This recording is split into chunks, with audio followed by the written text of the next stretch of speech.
Okay, we're heading back north up the Chesapeake Bay. I don't know if you can see it clearly or not, but I was using my Low Ranch GPS app to get me to my destination, but as I was going down the river down in Chesapeake Bay, I actually plotted some waypoints on my Low Ranch Hook 5. What is that? Hook 5 HDI? And I'm actually using those waypoints to get back. So, as you can see also, the waves are pretty robust.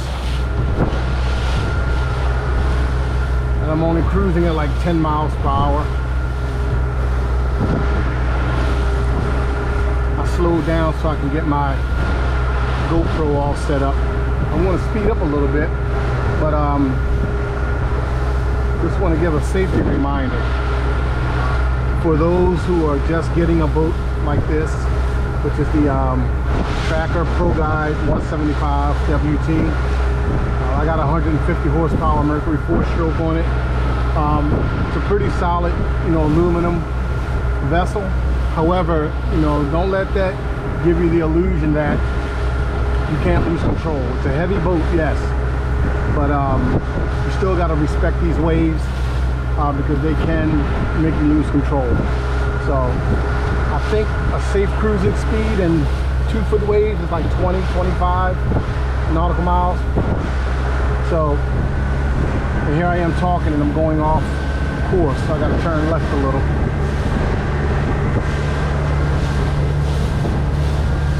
I'm still getting used to the Low Ranch GPS navigation system. One thing you will find out, it does not plot around curves. You have to manually put in each waypoint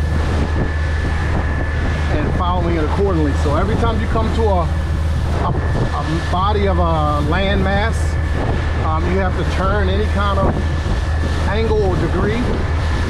Make sure you lock that waypoint, because if you go around a landmass and you forget to lock a waypoint when you get on the other side of it, when you hit that navigation, it's going to point directly to that previous point that you plotted. And what you realize is you're going right to a shoreline, because it wants to go over the land. So you got to make sure you plot all of your points around land masses. When I was getting used to this, I think I ran into like 2 situations where I had to double back. It took me to like a landmass where I had to go around the peninsula, I think twice. So, and I was low on fuel. So, excuse me. If you notice, I'm doing some hard bumps. I'm riding the crest and then dropping down into the valleys of these waves. I'm trimmed down, but I'm only going 10, 12 nautical miles. But I'm going to increase the speed a little bit. And you can see how it cuts through the waves, but you can still feel the bumps.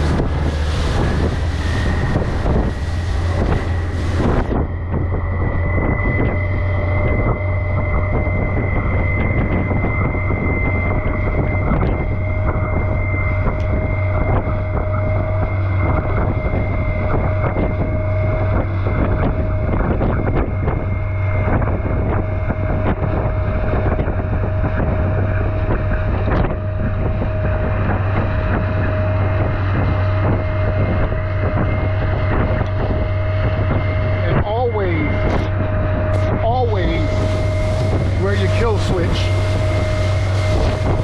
especially if you're by yourself.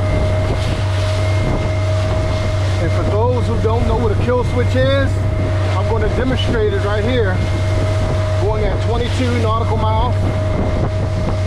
These rough waves, let's just say I caught a bad wave and my kill switch pulled. Watch what happens.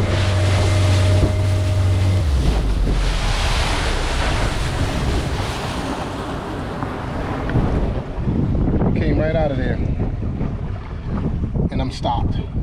So that kill switch, make sure you use this kill switch at all times. or when you're out in the open water by yourself at a good clip and these waves are unforgiving.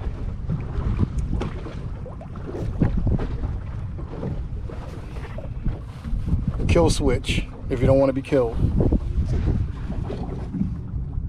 Place it in, lock it in place.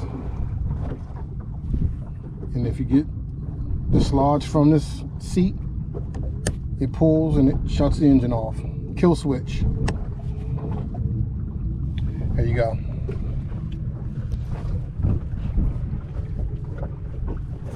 Try to put this back on without messing up the trajectory of the camera. Of course, I'm going to restart my baby. Kill switch. If you hadn't heard of a kill switch before, make sure you use your kill switches or your kill switch.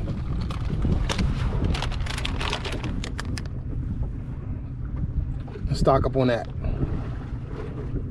You don't want a boat out here on a heavy stomach full of snacks. So just little slight light peanuts and granola bars, water. So here we go.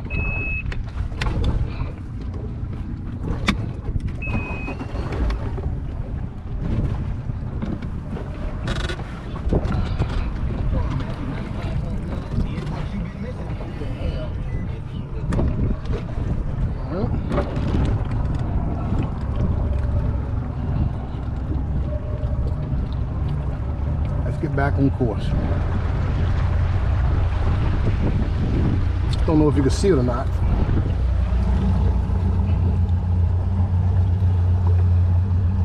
See how my waypoints are plotted like a J, a candy cane or whatever have you? That's because I had to manually plot around that peninsula.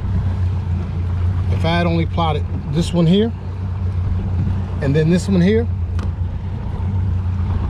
this GPS would have taken me straight from point A to point B when there's a big old landmass there. So that's what I mean by plotting as you go.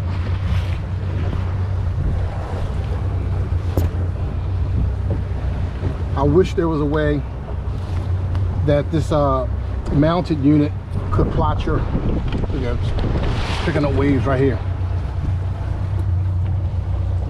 I wish it was a way to plot, to set a location, a destination I should say, and it plots around land masses like the app does. I think the app is like $15 a year and it's well worth it. It tells you the depths of water, it tells you any kind of sandbars, any obstructions, wrecks, any kind of underwater obstructions. It tells you everything. And it's like a land GPS. You can just point to the map where you want to go and navigate, and it navigates around every landmass.